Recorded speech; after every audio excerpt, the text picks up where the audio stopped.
when you want to replace the power steering fluid in this 2001 to 9 Volvo, it depends model S60, C70 and so on, the fluid there should not be transmission fluid like Volvo put in their maintenance book. That's a mistake.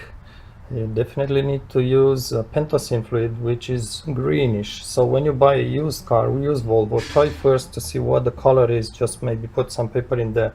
If the color looks reddish, maybe not buy that car, because transmission fluid will maybe possibly damage either the pump, either the rack. You don't want to go into that trouble, so maybe don't buy that car.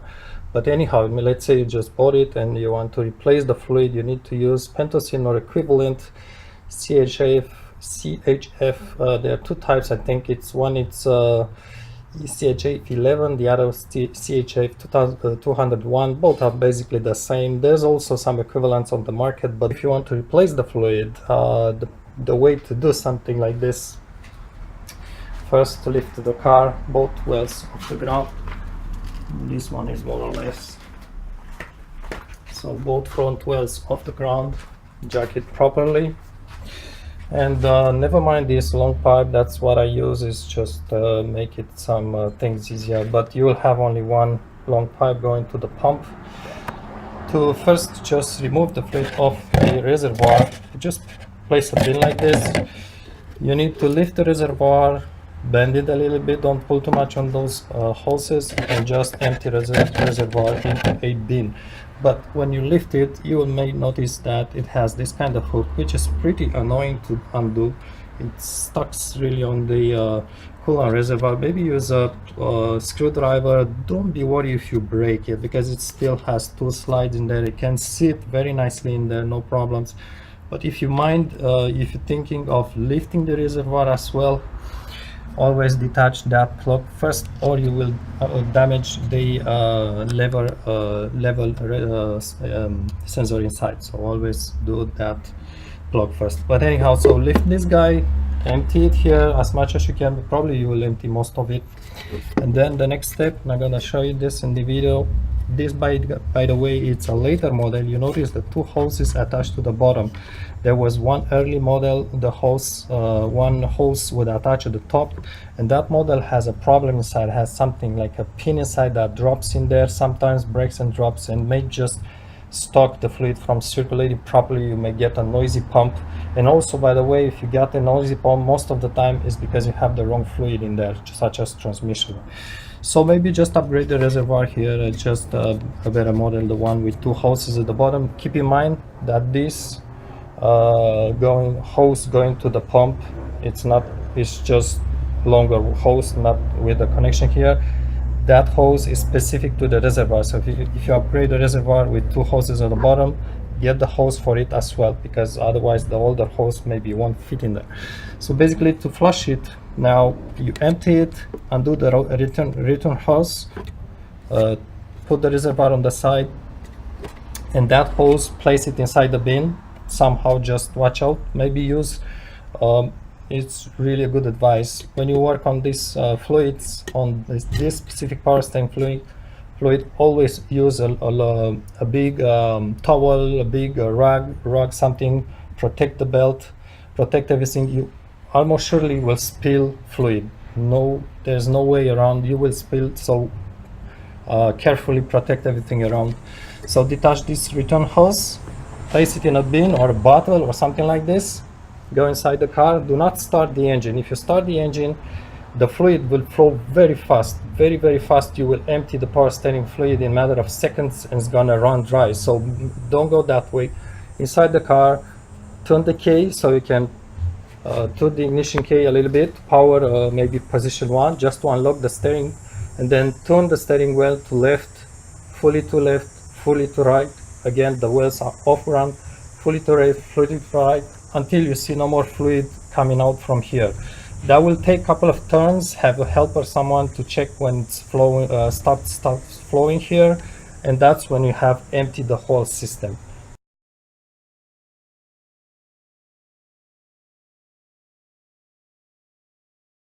Once that's done, attach everything, put back together, put back the reservoir, fill it, and do again refill it and don't start the engine. Again, with the wheels off ground, you are going to purge the system.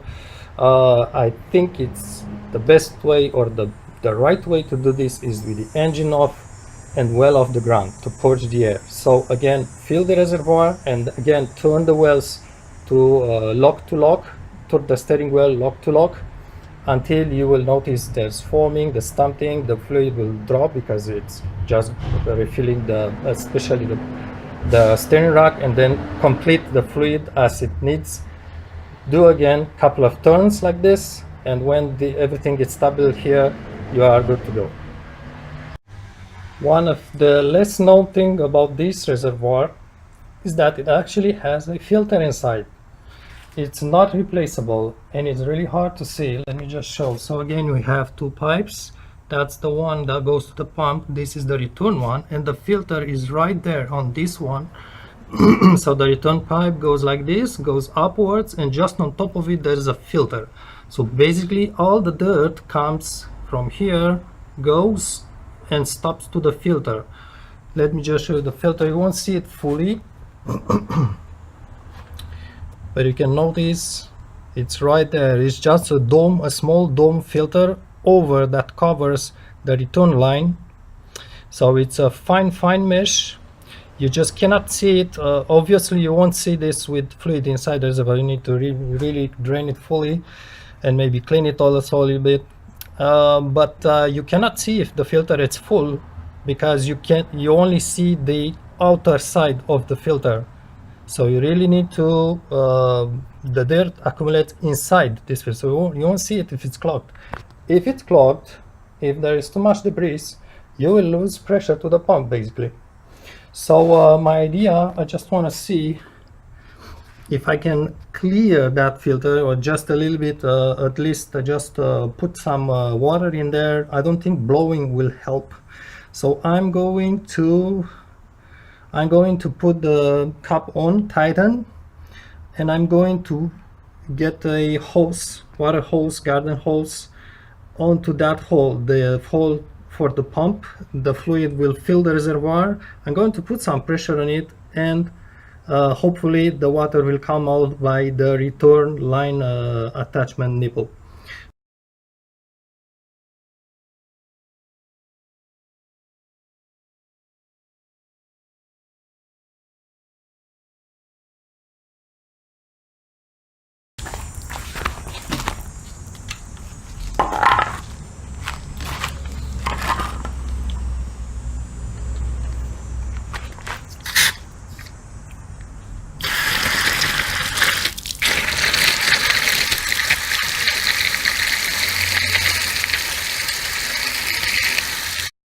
A small tip: if you happen to have removed only the reservoir empty, remove it. So you didn't touch the pump, just attach the hoses properly, secure them, fill the reservoir, and then just keep it upwards like this. So the hoses go, both of them go downwards, and you will hear the burping here. You will just refill the hoses and you should be good to go. You should not be getting air inside the pump. That just saves you from purging the pump, actually, the system.